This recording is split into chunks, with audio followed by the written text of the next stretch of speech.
హైదరాబాద్ నడిబొడ్డున గన్ను పెట్టి పారిశ్రామికవేత్తల వద్ద అక్రమంగా వసూళ్లు చేస్తే కేసులుండవు, సిట్లుండవు. నేను చెప్పలే కదా, కేబినెట్ మంత్రి సురేఖ గారి బిడ్డనే చెప్పింది.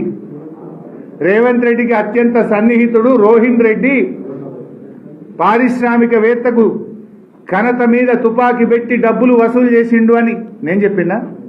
కొండా సురేఖ గారి బిడ్డ చెప్పింది. దాని మీద ఎందుకు సిట్టయ్యో? మరి దాని మీద కూడా సిట్టేసి తుపాకీ తెచ్చినోడెవడు, తుపాకీ పెట్టినోడెవడు, ఎక్కడ జరిగింది, ఎవరి దగ్గర వసూలు చేసిండ్రు, ఎంత వసూలు చేసిండ్రో సిట్టేయాలన్నా వద్దా? మరి దాని మీద ఎందుకు సిట్టేయకపోతే రేవంత్ రెడ్డి? అంటే నువ్వు సెలెక్టివ్గా ఇస్తావా సిట్టు?